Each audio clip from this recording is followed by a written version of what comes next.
Magandang araw, brothers and sisters. I am Brother Salapa, and I am here to discuss this message by Brother Shakel Wardley Herbert, all about 7 ways the gospel of Jesus Christ can improve mental health. Now, I would like to get this started by using a verse, no? In Matthew chapter 11, verse 29, where it says, "Take my yoke upon you and learn from me, for I am gentle and lowly in heart, and you will find rest for your souls." No, I really like this verse because it teaches us to trust in the Lord, to learn from Him, and uh, receive peace and rest from Him. Now, when it comes to mental health, no, there are several ways to deal with it. No, meron tayong mga psychotherapy which is being provided by our psychologists, no, and meron tayong psychotropic medication. Sorry, no, yung mga medications natin, which is provided by our psychiatrists, no. But let us not forget that at the end of it all, Jesus Christ is the ultimate healer. No, we all know the miracles that He has done nung buhay pa siya. No, nagawa niyang pagalingin yung mga bulag, paglakarin yung mga pilay, kahit buhayin ang mga patay. No, so if the Lord Himself can heal physical ailments, how much more yung mga mental and emotional na conditions ng mga anak niya. Now, for this set of slides, no, we are going to discuss how the gospel of Jesus Christ can actually help us become more resilient, no, and become more ready to handle heavier or you know more difficult na mga emotional challenges, and we will see how. First, the gospel of Jesus Christ gives us a sense of purpose and direction. Bata pa lang tayo, itinuturo na sa atin that we are children of God, the Most High God, no? And ipinapaliwanag sa atin ng malinaw na malinaw ng ating mga prophets that eternal life is our goal. And for us to get there, we need Jesus Christ, as emphasized by President Daline Chokes, no? Jesus is the way. Now imagine, all your life, no, itong bagay na to, wala ng confusion for you. No, because the gospel of Jesus Christ provides answers to all of this. Why are you on this earth? Where did you come from? Where are you going after this life? All of these things have been answered, no? And hindi natin kailangang malito, no? And that in and of itself is a very big protective factor that the gospel of Jesus Christ brings pagdating sa ating mental health. Another is it gives us a place to belong, no? Definitely our own wards and branches and states and districts will give us an opportunity to belong, to be a kuya, an ate, or to be a tito, a tita, a mommy, a daddy, no? Automatically, we will have friends wherever we may go, no? While we understand na definitely kaunti lang ang population nating mga members ng simbahan talaga in terms of the general population, but the church gives us that sense of community, no? And that reduces the feelings of loneliness, no? You knowing that you have someone who can understand you, Bakit bawal ako ng ilang mga bagay-bagay? Bakit kailangan mag-mission? Bakit, magpakasal agad and all those things? While the world does not understand that, you have a safe place in your wards and branches para ma-process yung mga ganong expectations ng ating Panginoon sa atin. No? So, the gospel of Jesus Christ gives us that community and helps with our mental health. Another is we are entitled to divine coping mechanisms, no? I don't know how many of you are enrolled or have been enrolled, no, dito sa Finding Strength in the Lord Emotional Resilience class. This is a very good class that, teaches you about your divine nature. It teaches you about how to reframe your thinking, no, yung sa mga concerns about addiction and all those things. Dito lahat sa klase na to na ipo-provide, no? How blessed we are to have this class to help us cope with whatever struggles we may be having. Another is definitely available sa atin yung prayer, yung scriptures, the temple, our chapels, no? May mga priesthood blessing na pwede tayong matanggap. May mga patriarchal blessings tayo, no, that will allow us to cope with whatever struggles we may have. We can listen to testimonies, may mga ministering brothers and sisters tayo, no? And all of this combined helps us deal with mental health challenges and ultimately improve our mental health capacity. Now, another one is that the church gives us guidelines to take care of our physical health, which is a very important part, no, sa mental health, no. Kasi kung ano ang nangyayari sa katawan natin, no, definitely may impact yan sa ating brain, no? Now, nutrition is a big part of the word of wisdom. No, we are taught to eat a lot of grains, vegetables, fruits, and avoid substances that will harm our body like alcohol, tobacco, coffee, tea, and drugs, no? I've worked at a mental hospital for around 3, 4 years, no? And I have seen, yung effect talaga ng alcohol and drugs sa brain ng ilan sa mga kapatid natin, no? Unfortunately, a lot of them became addicted to these substances, and it disrupted a lot of their cognitive processes. So hindi gumagana ng tama yung utak nila.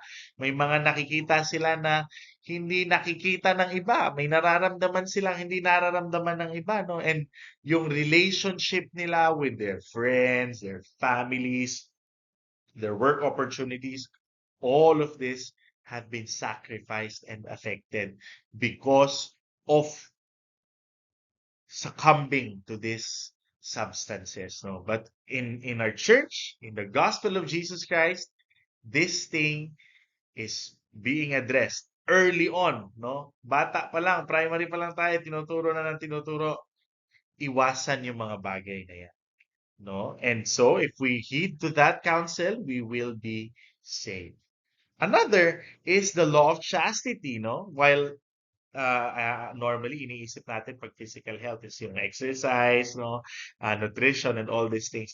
But the law of chastity actually is another major protective factor, no? A lot of people I've been meeting with has, some sort of relationship problems, no? Marital concerns. Yung iba nagkakaroon ng mga sakit, no? Yung mga sexually transmitted diseases because they do not know. Alam nyo naman yan, ang Philippines, tayo ay isa sa top notcher pagdating sa teenage pregnancy, no? And so, the law of chastity protects us from unnecessary complications in our lives, no? Imagine, bata ka pa lang, tapos mabubuntis ka. Aba, ay yung mental load nun, masakit, mabigat, no? Imagine, hindi ka graduate sa pag-aaral, kailangan mong isipin, meron kang papadedehin, meron kang kailangan ng diaper, meron kang kailangan, provide ng bahay, ng damit, etc. Malaking stress yun, no? Kung bata ka pa lang, nakabuntis ka na or mabubuntis ka. But in the gospel of Jesus Christ, we are taught this law to protect us and to keep us safe. No? So wala kang unnecessary mental burden or mental load. Kasi nga, ang utak mo lang we have friends. Magiging friends lang tayo sa opposite sex and wala tayong kailangang sakit na makuha or unnecessary responsibilities. This goes as well sa LGBT, no? Being LGBT, you are loved by the Lord, no? But some of the LGBT practices leads to a lot of complications as well. And brings a lot of unnecessary mental burden sa mga clients, no? So, mga clients na mga nami-meet ko. So, the gospel of Jesus Christ gives that layer of protection for us if we will obey. Okay? Now, another thing that the gospel provides is that we have hope through covenants, no?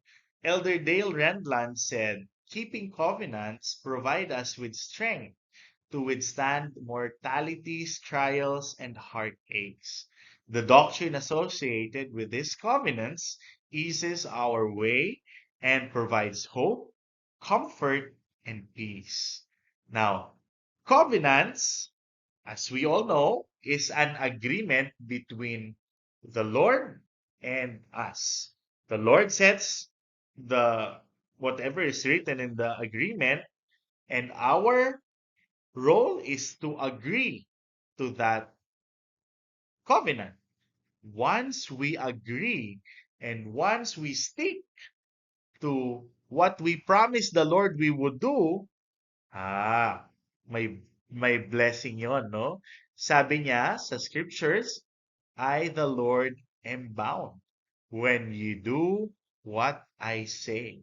So, kapag may mga bagay na nangyayari that, that's not according to our plan, for example, some parents die, some grandparents die, or some other important people die, no? That is a big mental blow, no, to us.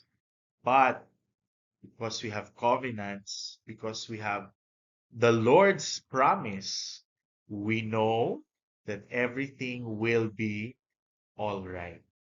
No? At the end of the day, the covenants bind us to each other. No? And nawawala yung fear na what if? Ano na lang ang mangyayari, no? Kung ganito.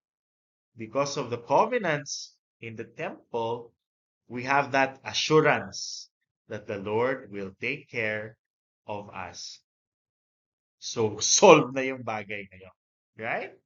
Now, how beautiful. We've just gone through, I think, half of the things that the gospel of Jesus Christ brings. I'm sure you can think of so many more. But let's proceed with additional na mga items that has been discussed here. Relief by serving others. The church gives us several opportunities to serve our fellow men, no? Meron tayong mga community service projects, meron tayong ministering, meron tayong opportunity sa youth, no, to uh, do our family history. All of this are opportunities to partner with the Lord to provide temporal and spiritual relief for those in need. And then, when we do that, sabi ni Sister Johnson, in the process, we find our own relief in Jesus Christ. No? I think it's in the Gospel of Mark where it says, no, na He who loses his life for my sake shall gain it. No? So it's a beautiful promise from the Lord. No? You think you're just giving yourself, you're giving your time, your talents, and all that. But actually, when you do that, you actually gain so much more in terms of your emotional and your mental health. Okay? So, the last one that the gospel of Jesus Christ brings is peace and rest. At this point in time, Heavenly Father and Jesus Christ do not expect us to be perfect. No? Uh, he just wants us to progress. No? That knowledge provided by the gospel of Jesus Christ helps calm our minds. No? Uh, it teaches us that the offering, whatever offering we can give, as long as it's our best effort, the Lord will accept that. And He will make up the difference. This will bring us back to the first verse that we opened up our discussion with, no? Uh, where it says, "Learn of me, take my yoke upon you, and I will give you rest." I like to emphasize that part, ano?